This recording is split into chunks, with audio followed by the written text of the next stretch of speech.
California ਦੇ ਵਿੱਚ ਤੇਜ਼ ਹਵਾਵਾਂ ਨੇ ਤੇ ਬਿਜਲੀ ਵਾਲਿਆਂ ਨੇ ਇੱਕ ਤਰ੍ਹਾਂ ਦੇ ਨਾਲ ਨਾ ਲੋਕਾਂ ਦਾ ਡਰ ਵਾਲਾ ਮਾਹੌਲ ਉਹਦੇ 'ਚ ਪੈਦਾ ਕੀਤਾ ਹੋਇਆ ਆ। ਆਪਾਂ ਦੇਖ ਰਹੇ ਹਾਂ ਖਾਸ ਕਰਕੇ ਬੇ ਏਰੀਏ ਦੇ ਵਿੱਚ ਸ਼ਾਮ ਦੇ 1 ਵਜੇ ਤੋਂ ਬਾਅਦ, ਦੁਪਹਿਰ ਦੇ 1 ਵਜੇ ਤੋਂ ਬਾਅਦ 25 ਮੀਲ ਤੋਂ ਲੈ ਕੇ 50 ਮੀਲ ਪਰ ਆਵਰ ਦੇ ਹਿਸਾਬ ਨਾਲ ਹਵਾਵਾਂ ਚੱਲ ਚੁੱਕੀਆਂ ਆ ਤੇ ਹੁਣ ਤੱਕ 1,12,400 ਲੋਕਾਂ ਦੀ ਬਿਜਲੀ ਚਲੀ ਗਈ ਹੈਗੀ ਆ। ਸੈਨ ਫਰਾਂਸਿਸਕੋ 'ਚ 2500 ਬੰਦੇ ਦੀ, ਪੈਨਾਸੂਲਾ 'ਚ 52,000 ਦੀ, ਨਾਰਥ ਵੇ 'ਚ 10,599 ਦੀ, ਈਸਟ ਵੇ 'ਚ 12,676, ਸਾਊਥ ਵੇ 34,505। ਸੋ ਟੋਟਲ ਜੋ ਬੇ ਏਰੀਆ ਆ 1,12,400 ਲੋਕ ਅਫੈਕਟ ਹੋਏ ਆ। ਲੋਕਾਂ ਦੇ ਘਰਾਂ 'ਚ ਬਿਜਲੀ ਨਹੀਂ, ਕਈ ਲੋਕਾਂ ਦੇ ਘਰਾਂ ਦੀਆਂ ਛੱਤਾਂ ਉੱਡ ਗਈਆਂ, ਬਿਜਲੀ ਦੇ ਪੋਲ ਡਿੱਗ ਪਏ, ਟਰੀ ਡਿੱਗ ਪਏ, ਕਾਰਾਂ ਟੁੱਟ ਗਈਆਂ। ਸੋ ਬਹੁਤ ਜ਼ਿਆਦਾ ਜਿਹੜਾ ਤੂਫਾਨ ਆਇਆ ਉਸਨੇ ਤਬਾਹੀ ਮਚਾਈ ਹੋਈ। ਈਵਨ ਜੋ ਟ੍ਰੇਅਰ ਆਈਲੈਂਡ ਦੇ ਵਿੱਚ ਬੇ ਬ੍ਰਿਜ ਤੋਂ ਜਾਂਦਾ ਹੈਗਾ, ਇੱਕ ਬਹੁਤ ਵੱਡਾ ਟਰੀ ਡਿੱਪਿਆ ਤੇ ਬੇ ਬ੍ਰਿਜ ਦੀਆਂ 3 ਲਾਈਨਾਂ ਟ੍ਰੇਅਰ ਆਈਲੈਂਡ ਦੇ ਲਾਗੇ ਬੰਦ ਕਰਨੀਆਂ ਪਈਆਂ। ਸੈਂਟਾ ਰੋਜ਼ਾ ਦੇ ਵਿੱਚ ਬਹੁਤ ਜ਼ਿਆਦਾ ਜਿਹੜੇ ਟਰੀ ਡਿੱਗੇ ਆ। ਫਰੀਮਾਉਂਟ ਕੈਲੀਫੋਰਨੀਆ 'ਚ ਜੋ ਬਿਜਲੀ ਦੇ ਪੋਲ ਆ ਉਹ ਡਿੱਗੇ ਹੈਗੇ ਕੁਛ ਥਾਵਾਂ ਤੇ। ਹਜ਼ਾਰਾਂ ਦੀ ਗਿਣਤੀ ਦੇ ਵਿੱਚ ਸੈਂਟਾ ਕਲਾਰਾ ਦੇ ਵਿੱਚ ਲੋਕ ਬਿਜਲੀ ਤੋਂ ਬਿਨਾਂ ਹੈਗੇ ਆ। ਪਾਲੋ ਆਲਟੋ ਦੇ ਵਿੱਚ ਆਊਟੇਜ ਆ। ਸੈਨ ਫਰਾਂਸਿਸਕੋ ਦੀ fire department wind related issues ਲਈ ਬਹੁਤ ਜਗ੍ਹਾ ਦੇ ਉੱਤੇ ਜਾ ਚੁੱਕੀ ਹੈਗੀ ਆ। ਫਰੀਮਾਉਂਟ 'ਚ ਓਵਰ ਏਕਰ ਐਵਨਿਊ ਤੇ ਗੋਲਡਨ ਡਰਾਈਵ, ਇੱਥੇ ਜੋ ਬਿਜਲੀ ਦੀਆਂ ਤਾਰਾਂ ਆ ਉਹ ਪੋਲਾਂ ਸਮੇਤ, ਜਿਹੜੇ ਬਿਜਲੀ ਦੇ ਪੋਲ ਹੁੰਦੇ ਆ ਉਹ ਡਿੱਗ ਪਈਆਂ ਹੈਗੀਆਂ ਆ। ਤੇ ਬਹੁਤ ਜ਼ਿਆਦਾ ਜਿਹੜਾ ਆ ਇਸ ਟਾਈਮ ਬੇ ਏਰੀਏ ਦੇ ਵਿੱਚ ਹਵਾ ਤੇਜ਼ ਦੇ ਨਾਲ ਮਾਹੌਲ ਖਰਾਬ ਹੋਇਆ ਹੈ।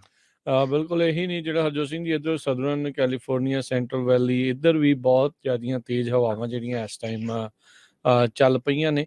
ਇਹਦੇ ਨਾਲ ਜਿਹੜੇ ਹਰਜੋਤ ਸਿੰਘ ਜੀ ਬਿਜਲੀ ਜਾਣ ਦਾ ਜਿਹੜਾ ਖਤਰਾ ਆ ਉਹ ਜ਼ਰੂਰ ਇਸ ਟਾਈਮ ਬਣਿਆ ਪਿਆ ਆ।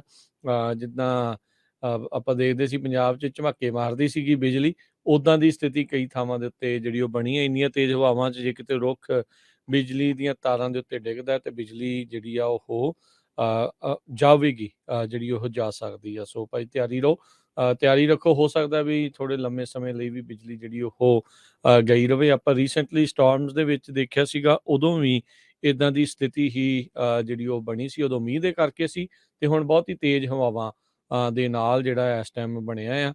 20 ਮੀਲ ਫੀ ਘੰਟੇ ਦੀ ਰਫ਼ਤਾਰ ਤੋਂ ਤੇਜ਼ ਹਵਾਵਾਂ ਕਈ ਥਾਵਾਂ ਦੇ ਉੱਤੇ ਇਸ ਟਾਈਮ ਕੈਲੀਫੋਰਨੀਆ ਦੇ ਵਿੱਚ ਚੱਲ ਰਹੀਆਂ ਨੇ। ਸੋ ਆਪਣੇ ਆਪ ਨੂੰ, ਜਿਹੜੀਆਂ ਚੀਜ਼ਾਂ ਨੂੰ ਜਿਹੜਾ ਉਹ ਤੁਸੀਂ ਜ਼ਰੂਰ ਜਿਹੜਾ ਆ ਉਹ ਬਚਾ ਕੇ ਰੱਖੋ। ਇਸ ਮੌਕੇ 31 ਮੀਲ ਫੀ ਘੰਟੇ ਦੀ ਰਫ਼ਤਾਰ ਦੇ ਨਾਲ ਜਿਹੜੀ ਹਵਾ ਆ ਉਹ ਚੱਲ ਰਹੀ ਆ। ਇਹ 3 ਕੁ ਦਿਨ ਇੱਦਾਂ ਹੀ ਹਵਾਵਾਂ ਜਿਹੜੀਆਂ ਹਰਜੋਤ ਸਿੰਘ ਜੀ 15 ਤੋਂ ਉੱਤੇ ਜਿਹੜੀਆਂ ਉਹ ਰਹਿਣ ਵਾਲੀਆਂ ਨੇ, ਤੇ ਫਿਰ ਵੀਕਐਂਡ ਦੇ ਉੱਤੇ ਜਾ ਕੇ ਥੋੜ੍ਹੀਆਂ ਜੀਆਂ ਮੱਧਮ ਜਿਹੜੀਆਂ ਉਹ ਪੈਣਗੀਆਂ, ਉਦੋਂ ਥੋੜ੍ਹੀਆਂ ਜੀਆਂ ਉਹ ਥੰਮਣੀਆਂ ਹੈਗੀਆਂ ਆ। ਸੋ ਆਉਣ ਵਾਲੇ ਦਿਨ ਇੱਦਾਂ ਦੇ ਹੀ ਜਿਹੜੇ ਆ ਤੇਜ਼ ਹਵਾਵਾਂ ਦੇ ਸਨਾਟੇ ਭਰੇ ਤੇ ਇੱਦਾਂ ਦੇ ਜਿਹੜੇ ਉਹ ਰਹਿਣ ਵਾਲੇ ਆ। ਸੋ ਆਪਣਾ ਭਾਈ ਧਿਆਨ ਜਿਹੜਾ ਉਹ ਰੱਖਿਓ ਉਧਰ ਨਾਲ ਜੀ। ਤੇ ਜਿਹੜਾ ਸਟੋਰਮ ਆ ਇਹ ਅੱਜ ਸ਼ੁਰੂ ਹੋ ਗਿਆ ਆ ਤੇ ਵੀਰਵਾਰ ਨੂੰ ਪੂਰੇ ਬੇ ਏਰੀਏ ਦੇ ਵਿੱਚ ਚੰਗਾ ਮੀਂਹ ਪਊਗਾ ਤੇ ਫਰਾਈਡੇ ਫਿਰ ਸੈਚਰਡੇ ਥੋੜਾ ਜਿਹਾ ਡਾਊਨ ਜਾਊਗਾ ਤੇ ਸੰਡੇ ਨੂੰ ਇੱਕ ਹੋਰ ਫਿਰ ਸਟੋਰਮ ਆ ਰਿਹਾ ਹੈਗਾ। ਸੋ ਕਹਿੰਦੇ ਪਈ ਆਪਾਂ ਵਾਰਮ ਕੋਟਸ, ਆਪਣੇ ਕੋਟੀਆਂ ਗਰਮ ਰੱਖੋ ਕੋਲ, ਤੇ ਛਤਰੀਆਂ ਵੀ ਕੋਲ ਰੱਖੋ, ਅੰਬਰੇਲਾ, ਜੇ ਕਿਤੇ ਮੀਂਹ ਜ਼ਿਆਦਾ ਪੈ ਜਾਂਦਾ ਆ ਤੇ ਬਾਹਰ ਨਿਕਲਣਾ ਆ ਤੇ ਤੁਸੀਂ ਪੂਰੀ ਤਰ੍ਹਾਂ ਉਹ ਜਿਹੜਾ ਆ ਧਿਆਨ ਰੱਖੋ ਜੀ। ਬਿਲਕੁਲ। ਤੇ ਨਾਲ ਹੀ ਦੱਸਦੇ ਜਾਈਏ ਅਕਰੋਸ US 22 ਮਿਲੀਅਨ ਲੋਕ ਅਜਿਹੇ ਨੇ ਜਿਹੜੇ ਇਸ ਟਾਈਮ ਵਿੰਟਰ ਸਟਾਰਮ ਦੇ ਅੰਡਰ ਜਿਹੜੇ ਉਹ ਆਉਣਗੇ। ਦਰਜਨ ਤੋਂ ਵੱਧ, ਇਨਫੈਕਟ 42 ਮਿਲੀਅਨ ਜਿਹੜੇ ਆ ਉਹ ਕਹਿ ਰਹੇ। ਕੈਲੀਫੋਰਨੀਆ ਤੋਂ ਲੈ ਕੇ ਮੇਨ ਤੱਕ, ਮਿਨੀਐਪੋਲਿਸ, ਇਹ ਸਾਰੇ ਜਿਹੜੇ ਇਲਾਕੇ ਇਸ ਟਾਈਮ ਸਵੀਅਰ ਵਿੰਟਰ ਸਟਾਰਮ ਦੇ ਅੰਡਰ ਆ ਰਹੇ ਨੇ। ਤੇ ਉਧਰ ਸਦਰਨ ਇਲਾਕਿਆਂ ਦੇ ਵਿੱਚ ਤੇ ਜਿਹੜੇ ਹਾਈ ਟੈਂਪਰੇਚਰਸ ਵੀ, ਰਿਕਾਰਡ ਤੋਂ ਟੈਂਪਰੇਚਰਸ ਉਧਰ ਵੀ ਜਿਹੜੇ ਉਹ ਹੋ ਸਕਦੇ ਆ। ਸੋ ਅਚਾਨਕ ਮੌਸਮ ਜਿਹੜੇ ਉਹ ਚੇਂਜ ਹੋ ਰਹੇ ਨੇ। ਵੈਦਰ ਐਡਵਾਈਜ਼ਰੀਜ਼ ਜਿਹੜੀਆਂ ਉਹ winter weather, winter storm watch, ਇਹ ਸਾਰਾ ਕੁਛ ਜਿਹੜਾ ਆ ਇਸ ਟਾਈਮ ਐਲਾਨਿਆ ਗਿਆ ਹੈਗਾ ਆ।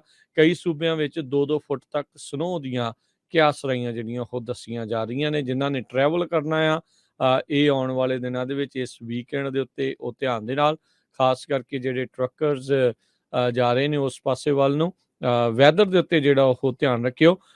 ਘੰਟਿਆਂ ਦੇ ਵਿੱਚ ਹੀ ਜਿਹੜਾ ਵੈਦਰ ਆ ਉਹ ਹਰਜੋਤ ਸਿੰਘ ਜੀ ਬਦਲ ਜਾਂਦਾ ਹੁੰਦਾ ਆ।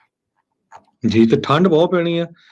ਪਹਿਲਾਂ ਤਾਂ ਇਹ ਕਹਿੰਦੇ ਸੀ ਵੀ ਜਿਹੜੀਆਂ 1500 ਫੁੱਟ ਦੀ ਉਚਾਈ ਤੱਕ ਪਹਾੜੀਆਂ ਆ ਉੱਥੇ ਠੰਡ ਪਊਗੀ, ਪਰ ਹੁਣ ਇਹ ਆ ਰਿਹਾ ਵੀ 500 ਫੁੱਟ ਉੱਚੀ ਪਹਾੜੀਆਂ ਤੱਕ ਵੀ ਸਨੋ ਪੈ ਸਕਦੀ ਹੈਗੀ ਆ। ਬਹੁਤ ਜ਼ਿਆਦਾ ਸੜਕਾਂ ਕਲੋਜ਼ ਹੈਗੀਆਂ। ਸੋ ਜਿੰਨੇ ਵੀ ਸਾਡੇ ਸਰੋਤੇ ਸੁਣ ਰਹੇ ਆ, ਜਦੋਂ ਤੁਸੀਂ ਕਾਰ ਵੀ ਪਾਰਕ ਕਰਨੀ ਆ ਆਪਣੇ ਘਰ ਦੇ ਅੱਗੇ ਜਾਂ ਕੰਪਨੀ 'ਚ ਕਿਤੇ ਵੀ, ਮੇਕ ਸ਼ੋਰ ਕਰੋ ਵੀ ਵੱਡਾ ਟਰੀ ਵਗੈਰਾ ਉਹਦੇ ਲਾਗੇ ਨਾ ਹੋਵੇ, ਕਿਉਂਕਿ ਉਹਦੇ ਨਾਲ ਫਿਰ ਤੁਹਾਡੀ ਜਿਹੜੀ ਕਾਰ ਆ ਉਹ ਵੀ ਟੁੱਟ ਸਕਦੀ ਹੈਗੀ ਆ। ਸੈਂਟਰ ਰੋਜ਼ਾ ਦੇ ਵਿੱਚ ਤਾਂ ਇੱਕ ਘਰ ਦੀ ਕਹਿੰਦੇ ਪੂਰੀ ਦੀ ਪੂਰੀ ਰੂਫ ਹੀ ਉੱਡ ਗਈ, ਇੰਨੀ ਤੇਜ਼ ਜਿਹੜੀ ਹਵਾ ਚੱਲ ਰਹੀ ਸੀ। ਵਿੰਡ ਐਡਵਾਈਜ਼ਰੀ 1 ਵਜੇ ਦੀ ਸ਼ੁਰੂ ਕੀਤੀ ਹੋਈ ਹੈਗੀ ਆ। ਜੀ, ਇੱਧਰ ਜਿੱਦਾਂ ਟੈਕਸਸ ਵਾਲੇ ਮੈਂ ਪਾਸੇ ਦੱਸਿਆ, ਕਈ ਥਾਵਾਂ ਦੇ ਉੱਤੇ 97 ਡਿਗਰੀ ਟੈਂਪਰੇਚਰ ਜਿਹੜਾ ਉਹ ਹੋ ਗਿਆ। ਇੱਕ ਪਾਸੇ ਬਰਫ਼ ਪੈ ਰਹੀ ਹੈ ਤੇ ਇੱਕ ਪਾਸੇ ਤਾਪ ਜਿਹੜਾ ਆ ਉਹ ਤਾਂ ਨੂੰ ਚੜਿਆ ਪਿਆ ਹੈਗਾ।